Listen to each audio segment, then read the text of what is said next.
The new moon planting instruction is literally true in agriculture. Ancient farmers and modern biodynamic farmers still plant today their seeds by the moon because the gravitational pull of the waxing moon draws moisture up the soil, through the soil to help germinate the seeds. And that's not metaphorical, it's mechanics. The same force that moves the ocean tides. So the symbolic language of planting intentions at the new moon came directly from real agricultural practice. And across many cultures, pre-Christian, European, Hindu, indigenous, African, Polynesian, the full moon was treated as a time of peak energy, communal gathering and dancing, fertility rituals, bonfires were lit, and communities came together. Welcome, my name is Janelle, and I'm the founder of Awakening the Goddess Within, a 26-week online guided transformational journey using modern science and ancient spiritual technology to create sustainable change.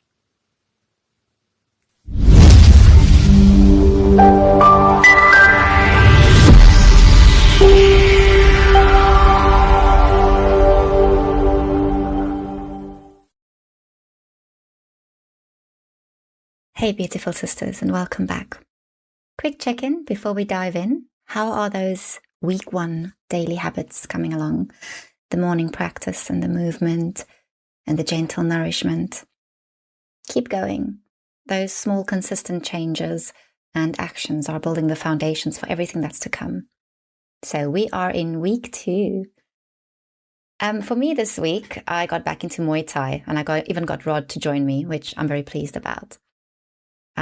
Drop a comment and tell me what small changes you've started making and what's working, what's not working. I'd love to know. So week 2. This week is about understanding the natural cycles that will support and guide your whole journey, the moon cycle and your own body's cycle, and locking in those daily practices that will sustain you over the next 6 months. If week 1 was about coming home to yourself and setting your sacred intentions, week 2 is about learning to move with your nature rather than against it. So you are a cyclical being. The foundational teaching of this week is that, or of Gaia, is that you're a cyclical being living in a cyclical universe. Everything in nature moves in rhythms. The seasons, the tides, the moon, your circadian rhythm, your body. When we try to maintain the same energy and output every single day, we're working against thousands of years of feminine wisdom. True consistency isn't doing the same thing every day. It's consistently honoring what your body and soul actually needs in each moment. And that reframe changes everything. So there is something about the moon rituals and Wiccan and pagan traditions that I want to just clarify, because this genuinely confuses some people and I just want to sort it out. You'll hear 2 systems being taught and they can seem to slightly contradict each other. The traditional system, it's rooted in Wiccan and pagan practice, says that during new moon, that's a time for new beginnings, planting seeds of intention. And during full moon, the most powerful phase of the whole cycle, it's peak energy, celebration, ritual, spell work, and also a time to release what no longer serves. The waning moon is a time for inward reflection and integration, and waxing moon is for starting new projects. The energy-based system, the other system, maps the moon directly onto the body's natural energy flow. New moon, lowest energy, rest and receive intuition. Waxing moon, energy's building, we're setting intentions and starting to take action. Full moon is peak power, celebrate and manifest. And waning moon is releasing and letting go as the energy naturally contracts. Like a lotus. The 2 systems are actually more aligned than people realize. Both honor the full moon as the most powerful and celebratory phase. And the main difference is simply where releasing sits. The traditional system, placing releasing at the full moon alongside celebration, and the energy-based system places it at the waning moon when energy is naturally falling away. But both are internally coherent. Here's something I love. The new moon planting instruction is literally true in agriculture. Ancient farmers and modern biodynamic farmers still plant today their seeds by the moon because the gravitational pull of the waxing moon draws moisture up the soil, through the soil, to help germinate the seeds. And that's not metaphorical, it's mechanics. The same force that moves the ocean tides. So the symbolic language of planting intentions at the new moon came directly from real agricultural practice. And across many cultures, pre-Christian, European, Hindu, indigenous, African, Polynesian, the full moon was treated as a time of peak energy, communal gathering and dancing, fertility rituals, bonfires were lit and communities came together. And the Hindu festivals of Holi and Sharad Purnima, countless African lunar festivals, all tied the full moon as a time of radiance and abundance and connection. The idea that the full moon makes you feel alive and magnetic, social and drawn to others is cross-cultural and ancient, and it perfectly matches both systems' recognition of the full moon as the peak of the cycle. Now let's talk about the white moon and red moon. Here's where it gets personal, because your menstrual cycle may or may not align with the moon in the sky. If your bleed arrives around the new moon, you're in the white moon cycle, the mother cycle.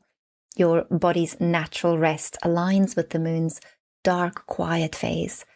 And then 2 weeks later, you're ovulating right at the full moon, peak energy meeting peak moon.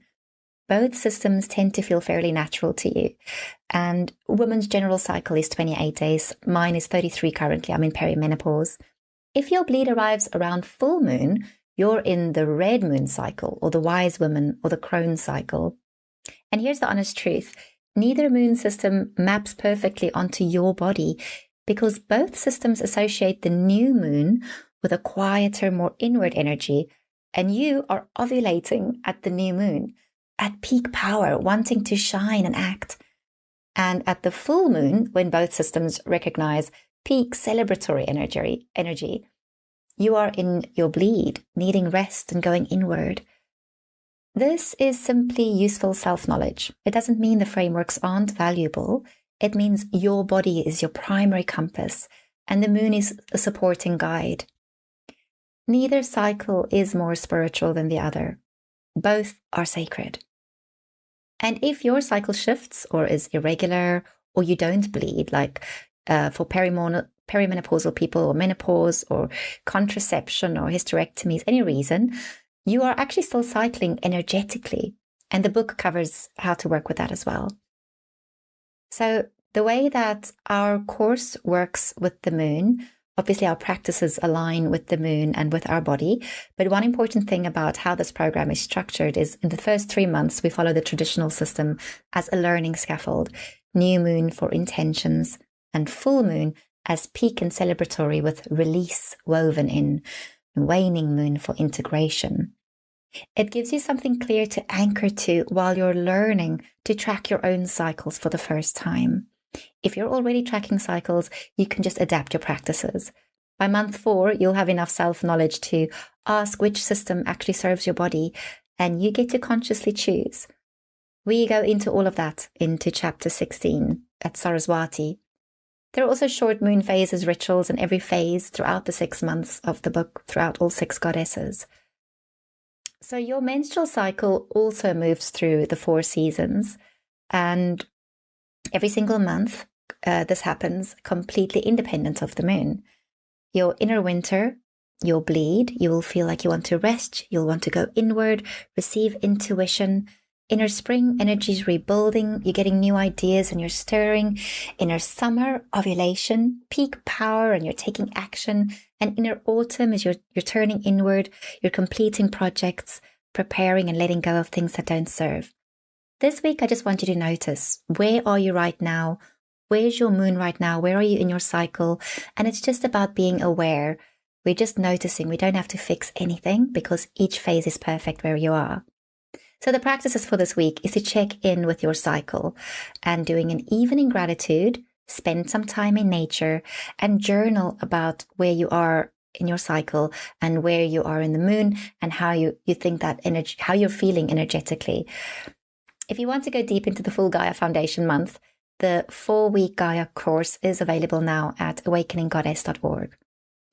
Next week, chapter 3, and I love this one, we'll create your full goddess home sanctuary, or start creating it. And we're beginning conscious breath awareness and starting a simple meditation practice. We're also looking at sacred sleep, because the space you live in and the way you breathe and how you rest are all parts of this awakening. So I'll see you there. Drop a comment and let me know, are you a white moon sister or a red moon sister?